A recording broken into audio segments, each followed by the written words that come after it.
Hey guys, welcome back to another craft room chat, and today we're talking about the book Revenge of the Crafty Corpse. So this is actually the third in a series of 6. I had no clue.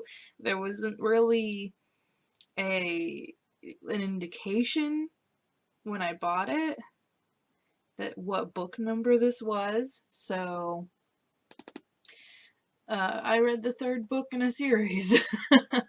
Now, the book does not require to know what has happened in the last previous books, which is one of the best, I think, ways to write a book, because then, if this happens, you are at least still interested in that book instead of, oh, I'm not going to read it, so I'll just give it away, because I don't feel like reading a series to understand, I think you guys understand what I mean.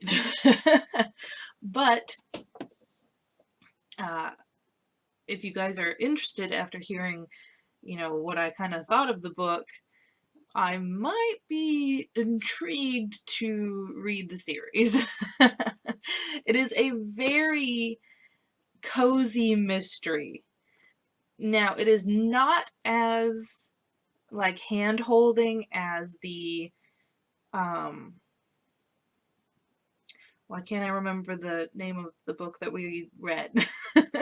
The Artist Alley, The Killing in the Artist Alley. See, that kind of tells you I didn't really remember the book very well, because I didn't like it that well.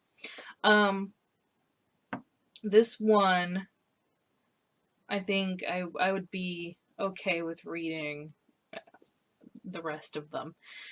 I'm big on mysteries that I like to figure out on my own, but this one is definitely a cozy, it handholds you, but you still kind of feel like you're in on it, you're kind of trying to figure it out yourself, and they kind of allow you to, like, a little bit. Not much, just a little. So, it definitely is, a fast read. It's something that is going to make you feel good. Instead of make your brain hurt from overthinking and wondering if this is a red herring. So we start out with Anastasia Pollock.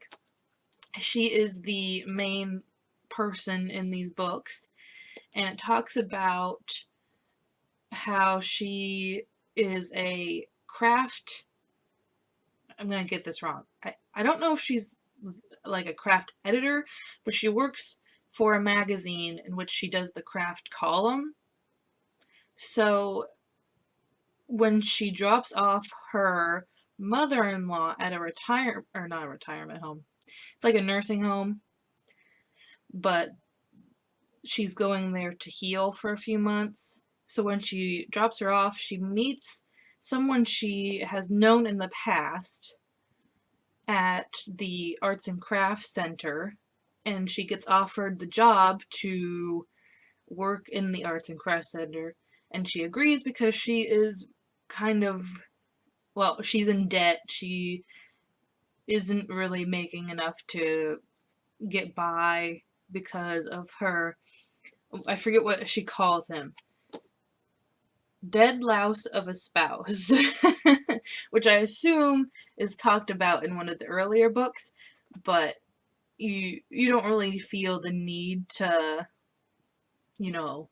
have more information for it to apply to this book. Which ended up being good. Now, there are a few things that are not for the faint of heart. I'm gonna put it that way. Read at your own risk. Because it gets kind of raunchy. One of the things, well, she meets her mother-in-law's shared roommate, and she calls her the X-rated mother, or Martha Stewart, if that kind of gives you an idea. She makes Very interesting artworks and like different, well, she makes normal artwork too, but most of her artwork is centered around male figures. She did a painting, well, a painting. She made a piece of art out of dryer lint of a male figure. Can you kind of guess what I'm saying? It's rather pornographic. And it talks a lot about old people sex. Now, if you can overlook it, it's a pretty good book. It's interesting. I don't know if, see, I'm gonna have to read the other ones just to see, is it all like that? But, basically, she says yes to this job. She is making, what was it, $35 an hour, but she's only working weekends because there is a grant that lets these arts and crafts people program have a great teacher. And they want her, even though they don't do like a background check on her or anything, they just like, oh, you work in this magazine, okay. Which, okay. Always do a background check, but it's a little weird, just a little. And the X-rated Martha Stewart ends up dying, being murdered, which is where the mystery comes in. And we follow along as it is 90 degrees and like she is sweating all the time, and it doesn't quite help her the situation. And she tries to amateur sleuth the death of this lady. And she ends up getting different notebooks and stuff, and I'm not gonna go too much more into it because if you're interested in what I've said so far, then I think it's a good read. I liked it. I don't know if I don't know why I liked it. I think just I like reading cozy every once in a while, but it has to be like a good cozy. Like, you can't just give it to me. You have to, let me do some of the work. And I think that played off well in this one. It also has, how some books have recipes? Well, this one has different craft recipes. It's not translating well. But down here, you can see how she makes yo-yo embellished cardigan. So it tells you how to make fabric yo-yos, because that's one of the things that Lindella, I think that's her name. I'm not quite sure how to pronounce it, but that's the X-rated Martha Stewart. She also makes fabric yo-yos. And it talks about how to make the fabric yo-yos, how to embellish it onto a cardigan, and then she also does a magazine spread with the yo-yos. It kind of inspires her to add it into her different magazine article thing column.